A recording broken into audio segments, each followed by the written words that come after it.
끝은 반드시 있습니다 라고 하는 말씀의 제목으로 주의 말씀 함께 나눠보고자 합니다. 오늘 본문이 나오는 7번째 나팔은 마지막 나팔입니다. 마지막 나팔의 의미는 종말을 의미하지요.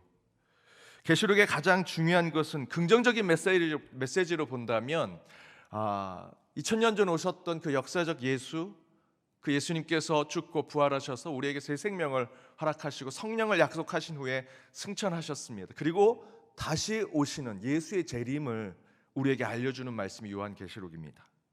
부정적인 이미지로 요한계시록의 메시지를 살펴본다면 끝이 있다라는 것이죠. 세상에는 마지막이 있을 것이다.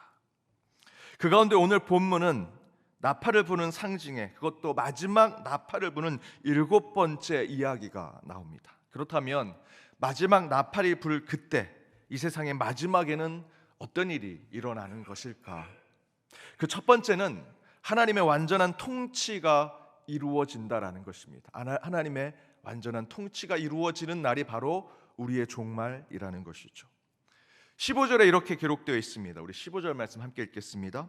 일곱째 천사가 나팔을 불매 하늘에 큰 음성들이 나서 이르되 세상 나라가 우리 주와 그의 그리스도의 나라가 되어 그가 세세토록 왕노릇 하시리로다 하니.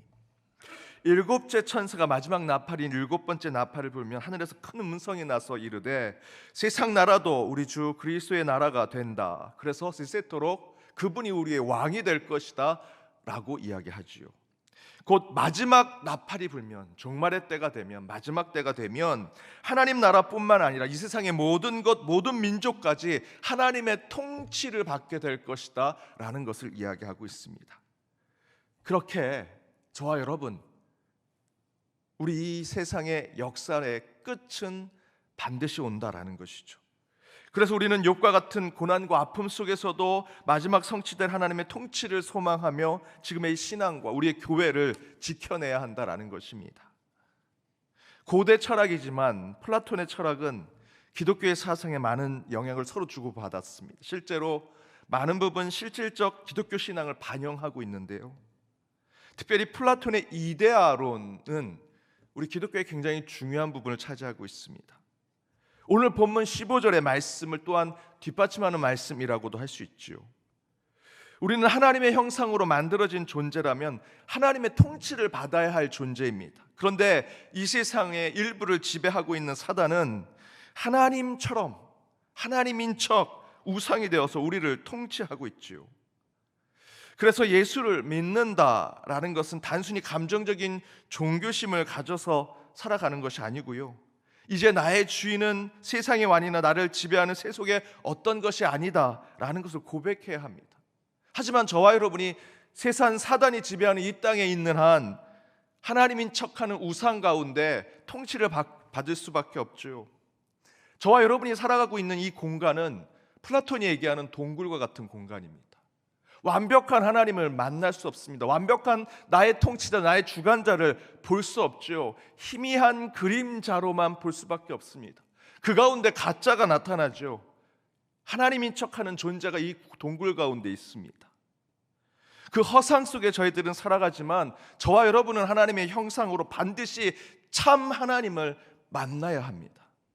플라톤의 이데아론이 바로 그것을 우리 신앙 가운데 비춰주고 있죠.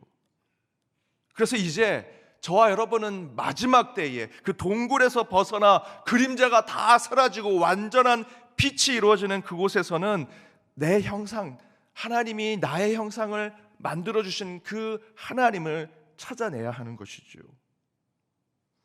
따라서 오직 예수 그리스도만이 우리에게 그 그림자를 다 사라지게 하고 온전한 빛을 비춰주십니다.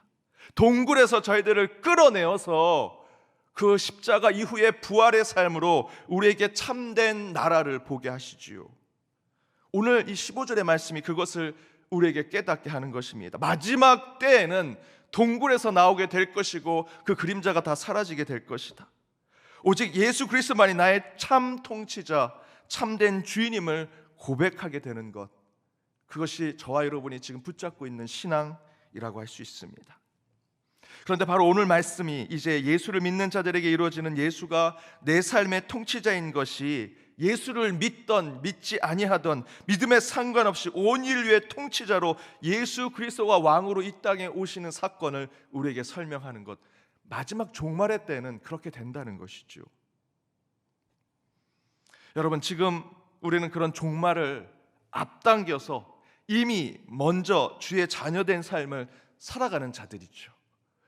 요한복음의 말씀이 그것을 얘기합니다. 내가 믿는 즉시 저와 여러분은 종말을 맞이했고요, 그 이후에 참 하나님을 바라보면서 살아가는, 빛 가운데 살아가는 존재가 되었습니다.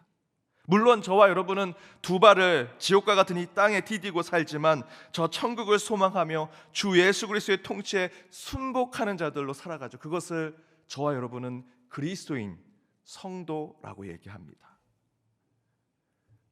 그래서 저와 여러분은 은혜와 감사로 살아가는 존재들입니다. 그렇게 우리 주인 되신 예수 그리스도를 매 순간 찬양하며 우리의 삶의 참된 주인이 누구인지, 그분이 오실 그날까지 복음을 전하는 것이 교회요, 그 교회의 한 사람 한 사람으로 세워진 저와 여러분이라는 것이죠. 마지막 때에 하나님의 통치는 우리 가운데 이루어질 것입니다. 그것을 이미 맛본 저와 여러분은 그 하나님의 통치를 세상의 곳곳에 전하는 귀한 사명을 감당하는 저와 여러분, 연동의 모든 권속들 되시길 주님의 이름으로 축복합니다. 두 번째는 하나님의 완전한 예배가 이루어진다라는 것입니다. 마지막 때 종말이 되면 완전한 예배를 드릴 수 있다. 16절에 이렇게 기록되어 있습니다. 우리 함께 읽겠습니다. 하나님 앞에서 자기 보좌에 앉아있던 24장로가 엎드려 얼굴을 땅에 대고 하나님께 경배하여. 15절처럼 그렇게 마지막 나팔이 불면 하나님의 통치가 완성되어 모든 나라, 모든 세계, 모든 공간과 시간까지 이제 하나님의 주인 되시는 태초의 창조의 때로 돌아가게 될 것이다 라고 얘기하지요. 그런데 그 다음으로 16절 말씀대로 우리는 그 마지막 때에 완전한 예배를 드리는 자가 될 것이다 라고 증거하고 있습니다. 하나님 앞에 24장로가 엎드려 얼굴에 땅에 대고 하나님께 경배했다라는 것은 무엇을 얘기합니까? 다른 건 아닙니다. 예배를 했다는 것이죠. 그런데 이 마지막 나팔이 불고 나면 7년 대환란이 맞춰지고 천년 왕국이 세워질 텐데, 그 천년 왕국이 세워지는 가장 먼저 이루어지는 것을 24장로가 어떻게 합니까? 하나님 앞에 엎드려 경배하지요. 예배드립니다. 천년 왕국의 가장 먼저 시작되는 것은 예배입니다. 그래서 저와 여러분이 교회 안에서 우리 신앙 가운데 무엇을 하든 가장 먼저 하는 것은 예배 아니겠습니까? 여기서 24장로는 요한복음 4장 23절과 24절에 나오는 말씀대로, 특별히 예수님이 그 구절을 통해서 예배에 대해서 말씀하셨는데, 바로 24장로는 하나님께 참되게 예배하는 자를 상징하는 표현입니다. 바로 그렇게 마지막 때에는 참되게 예배가 드려질 것이다. 물론 지금 드리는 이 예배도 어떻게든 저희들이 참된 예배로 하나님께 나아가려고 하지만 사실은 100% 완벽한 예배가 될 수 없습니다. 진정한 완벽한 예배는 마지막 주님 오실 때, 오늘 본문의 16절에 나와 있는 24장로가 주님 앞에 엎드려 예배드리고 경배할 때. 그런데 왜 우리는 굳이 이 완벽하지 않은 예배를 반복하며 드리고 있는 것일까? 저는 이것을 이렇게 비유해서 설명해 보고 싶습니다. 효도와 비슷한 것이죠. 지금 이 자리에 계신 여러분이 여러분의 부모님께, 여러분의 아버지와 어머니께 완벽한 효도를 다 하고 있다라고 자신 있게 말씀하시는 분이 얼마나 되시겠습니까? 아무도 안 계실 겁니다. 아무도 정말 최선을 다해서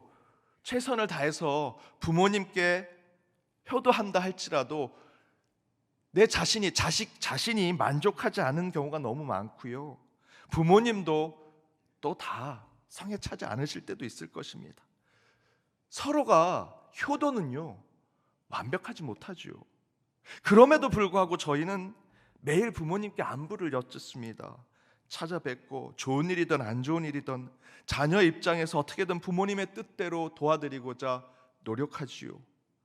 그것이 만족되든 만족되지 않든 저희들은 어쨌든 부모 앞에 효도를 하고자 노력합니다. 최선을 다해서 다 했다라고 생각할지라도 늘 만족되지 않는 것이 효도고요, 항상 죄송한 것이 부모님을 대하는 마음입니다. 예배도 이와 마찬가지라는 거죠. 예배의 완성은요, 주님 오시는 마지막 날 완성이 될 것입니다. 그러나 그렇다고 어차피 예배가 종말의 때나 완성이 되니 우리 대충 예배 드리자, 예배 뭐가 중요해, 마지막 때 완성이 되는 것인데 라고 생각해서 예배 대충 드리는 성도 아무도 없습니다. 우리는 매 순간 하나님이 찾으시는 예배자가 되려고 노력하죠. 매 예배 때마다 하나님이 흡양하시는 예배를 올려드리고자 항상 수고하고자 합니다. 그것이 바로 완벽한 효도를 하지 못하지만 매 순간 최선을 다해 내 부모님을 모시려고 하는 그 자녀의 마음처럼 우리도, 저와 여러분 같은 그리스도인들도 매 순간 예배에 최선을 다해서 그 마지막 날 드릴 100% 완벽한 예배를 소망하며 사모하며 나아가는 것이 저와 여러분의 신앙이지요. 그것이 예배의 신앙입니다. 완벽해서 드리는 것이 아니고요, 우리가 거룩해서 드리는 것이 아니라 그 마지막 날 드릴 하나님께서 받으실 그 예배를 늘 소망하면서 나아가는 예배를 지켜내는 것. 사랑하는 여러분, 마지막 때는 반드시 옵니다. 그런데 그때 우리가 해야 할 것은 다른 거 아닙니다. 주님 앞에 예배 드리는 것. 24장로가 그 하나님 앞에 엎드려 경배했던 그 모습을 그대로 지켜내는 것. 그때 그 완전한 예배, 하나님이 찾으시는 온전한 예배를 바로 드리기 위해 매주 매 순간 드리는 예배에 충실히 주님 앞에 나가는 저와 여러분이 되기를 주님의 이름으로 축복합니다. 세 번째는 적그리스도의 저항이 올 것이다 라는 것이죠. 18절에 이렇게 증거합니다. 우리 18절 말씀 함께 읽겠습니다. 이방들이 분노함에 주의 진노가 내려 죽은 자를 심판하시며 종 선지자들과 성도들과 또 작은 자든지 큰 자든지 주의 이름을 경외하는 자들에게 상 주시며 또 땅을 망하게 하는 자들을 명말시키실 때로소이다 하더라. 이방인들이 분노한다라는 표현이 나오죠. 여기서의 이방인들은 7년 대환란 가운데서도 끝내 믿음을 받아들이지 않는 이들을 이야기합니다. 예수를 구원자로 고백하지 않는 자들, 그들이 이방인이라는 것이죠. 그런데 그들이 마지막 때가 되면 분노한다라는 표현을 사용합니다. 이 분노한다라는 것은 하나님께 저항한다라는 것이죠. 하나님께 화와 노를 표현하는 자들. 분명한 것은 마지막 때의 적과 원수 때문에 신앙을 지키는 것이 더욱 어려워질 것이다. 이들의 분노, 이들이 하나님께 대적하는 것으로 예수 앞에 바로 서고자 하는 모든 이들이 고난을 겪게 될 것을 이야기합니다. 적그리스도는 더욱더 횡행할 것이고 교회 안에 이단들은 계속해서 나타날 것입니다. 바로 그 안에서 저와 여러분은 반기독교의 현상들이 나타나는 그 마지막 때의 믿음을 지키고 신앙을 붙잡아야 한다라는 것이죠.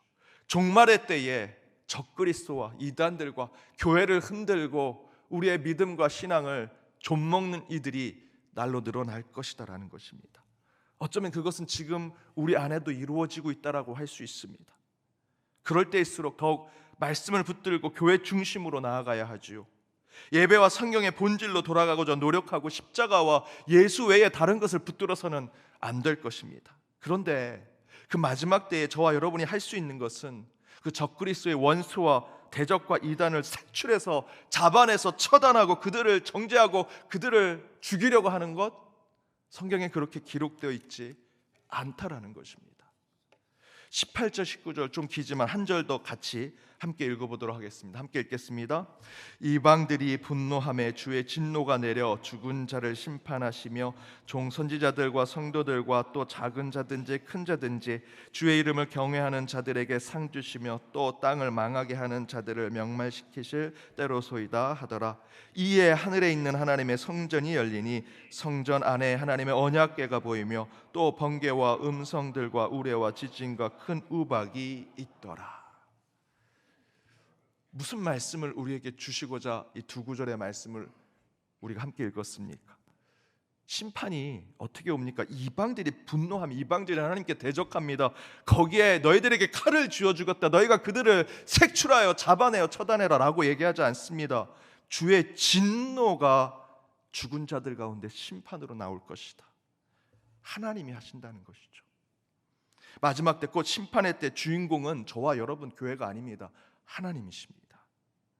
우리는 그저 그 마지막 때 주님이 오실 그날을 늘 소망하고 기대하면서 누구를 잡아내고 누구를 색출할까 죽이려고 하기보다는 신앙의 본질을 지키고 잠잠히 기도하며 하나님의 때를, 하나님의 뜻을 늘 기다리는 자들이 되어야 한다는 것입니다.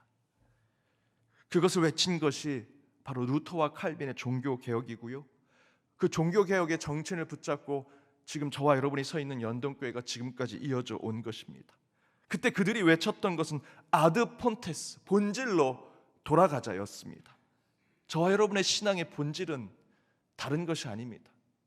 오직 말씀, 오직 은혜, 오직 예수이지요. 여러분, 마지막 때는 반드시 옵니다. 우린 그때를 소망하는 자, 기다리는 자들이 되어야 하지요. 그러나 그리스도인은 마지막 때를 두려워하지 않을 것입니다. 도리어 우리는 담대하게 거침없이 오래 주셨던 말씀대로 그때를 소망하면서 나아가는 자들이 되어야 합니다. 이를 위해 먼저 하나님의 완전한 통치를 늘 소망해야 할 것입니다. 또한 매 순간 가장 온전히 드리는 예배를 사모하며 저와 여러분은 예배의 자리를 지켜야 하고요, 끝내 이루어질 심판을 하나님께 맡기고 저와 여러분은 말씀과 예배, 기도와 믿음으로 곧 신앙의 본질로 나아가는 자들이 되어야 할 것입니다. 세상의 모든 것은 마지막 때를 가리키고 있습니다. 역사도, 시간도, 저와 여러분의 삶도 마지막은 반드시 옵니다. 그때 저와 여러분이 하나님의 심판대 앞에 섰을 때 착하고 충성된 종아, 네가 잘 살았노라 하는 하나님의 그 마지막 칭찬을 받는 저와 여러분, 우리 연동의 모든 제단이 되기를 주님의 이름으로 축복합니다. 오늘 이 시간 함께 찬양으로 결단하기 원합니다. 그 마지막 때를 우리 마음속에 품으면서 이 찬양으로 더욱더 결단하며 주님 앞에 나아가기를 간절히 원합니다.